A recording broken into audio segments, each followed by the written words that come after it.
Before we begin, thank you for being part of Mind-Bending Mysteries. If you truly enjoy this content, please like, subscribe, and turn notifications on so you don't miss future episodes. And if you know someone who would enjoy these stories too, sharing the video truly helps the channel grow. And honestly, we're just getting started. Now, tonight's story is not about one disappearance. It's about patterns, or at least what some people believe are patterns. Hunters vanishing in familiar woods, children disappearing silently, experienced outdoorsmen found miles from where they should have been, tracking dogs suddenly losing scent trails, bodies discovered in places already searched, and cases where the wilderness seems to swallow people whole without leaving any answers behind. Welcome to Mind-Bending Mysteries. My name is Tammy, and everything you're about to hear is based on real missing person cases, search and rescue reports, public investigations, and the work of former police officer and researcher David Paulides. And some details discussed tonight are documented fact. Other conclusions and theories remain debated. And this episode does not claim paranormal involvement in any disappearance. Theories discussed are presented as speculation, not established truth. Because mystery without discipline becomes misinformation. Now, before we talk about the cases, we need to understand what Missing 411 actually is. And Missing 411 is a term created by David Paulides to describe clusters of unusual disappearances, many occurring in forests, national parks, mountain ranges, wilderness areas, and isolated terrain. Now, according to him, many of these cases appear to share strange similarities. Sudden disappearances, bad weather appearing quickly, victims found in locations already searched, missing clothing, children traveling impossible distances, experienced outdoorsmen behaving irrationally, and search dogs mysteriously losing trails. Now, immediately, we need to ground this. Many experts strongly disagree with his conclusions. Search and rescue professionals, skeptics, and investigators often argue these disappearances can be explained through exposure, hypothermia, drowning, animal attacks, terrain confusion, injuries, exhaustion, or panic. And honestly, these explanations absolutely account for many wilderness disappearances. Nature is far more dangerous than people understand. But even with that said, some cases continue haunting people because certain details feel deeply unsettling. And maybe no case captures that feeling better than the disappearance of Tom Messick. Now, on November 15th, 2015, the Adirondack Mountains of New York, Tom Messick was 82 years old, a lifelong outdoorsman, a military veteran, a hunter familiar with the woods. Now, that day, Tom joined a group of experienced hunters for what should have been a normal deer drive. Now, a deer drive is important to understand. Hunters spread themselves out in strategic positions while others move through the woods attempting to push deer towards them.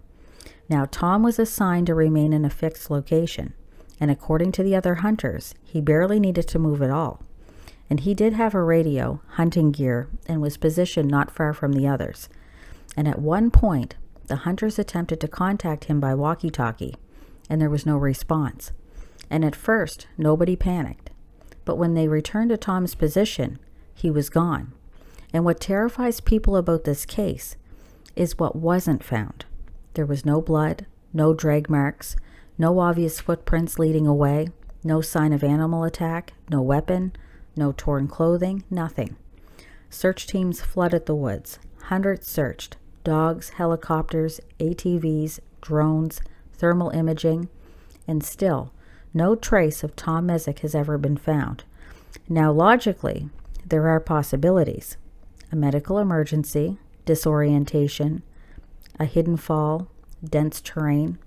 But emotionally, people still struggle with how quickly he vanished. Now, according to those nearby, there was no scream, no gunshot, and no sound crashing through the woods, just silence.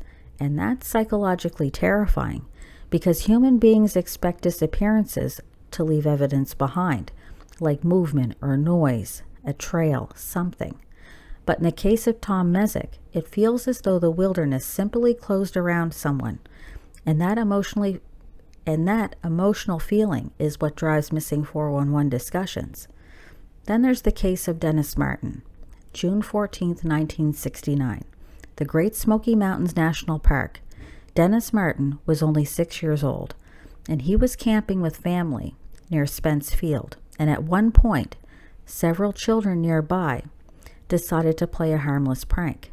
They ran into the woods planning to jump out and surprise the adults, but Dennis never came back.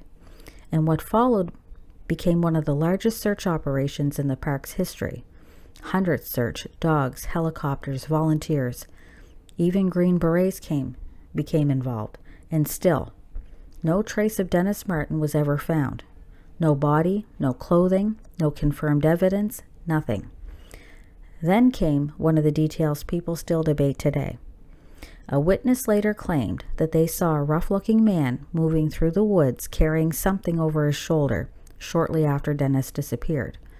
Now, whether that sighting was meaningful or completely unrelated, nobody knows. But uncertainty feeds mystery, and mystery feeds fear. Then there's another case many people don't know as well.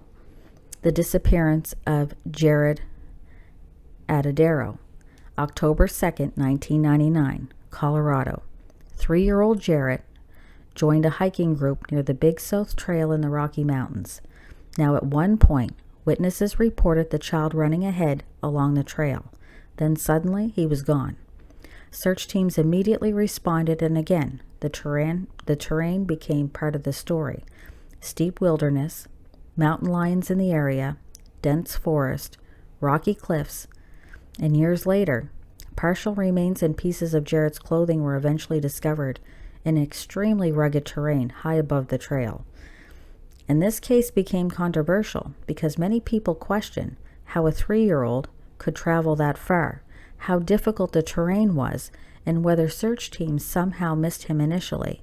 Now again, there are logical explanations. Children in panic can move unpredictably. Terrain distorts distance dramatically. Searches are far more difficult than most people realize. But emotionally, cases involving children deeply affect people because they challenge basic assumptions about safety and survival. Then there's the case of DeOrr. In 2015, 2-year-old DeOrr disappeared during a camping trip in Idaho. Now, adults were nearby, the area was searched heavily, and yet the child vanished. No confirmed evidence, no clear explanation, and this is where missing 411 becomes psychologically powerful. Not because it proves something paranormal, but because it forces people to confront something deeply uncomfortable. How fragile human beings really are, especially in the wilderness. Now, forests feel peaceful during the day. They're beautiful, quiet, safe. But once someone disappears inside them, everything changes. Suddenly, every tree looks the same. Every direction feels wrong. Distance becomes distorted. Sounds behave differently, and nature becomes enormous, much larger than people understand. Now, one wrong step, one injury, one moment of panic, and suddenly, the wilderness can swallow a person whole. Now, one detail frequently discussed in missing 411 cases is victims removing clothing in freezing temperatures. Now, that sounds bizarre, almost impossible, but medically, there is a real phenomenon called paradoxical undressing. So in severe hypothermia, the body can create sensations of intense heat, causing victims to remove clothing. And that's important because not every strange detail automatically points towards something supernatural, and balance matters, but still, some cases continue feeling deeply unfinished. Tracking dogs losing trails abruptly, bodies appearing in locations already searched, people vanishing near boulder fields, rivers, or sudden weather shifts. And this is where many people begin wondering, could David Paulides actually be onto something? Not necessarily monsters, not necessarily portals, not necessarily anything paranormal at all, but maybe a pattern. Maybe certain environmental conditions repeatedly create similar disappearances. Maybe the wilderness affects people psychologically in ways we still underestimate. Maybe search operations fail more often than the public realizes.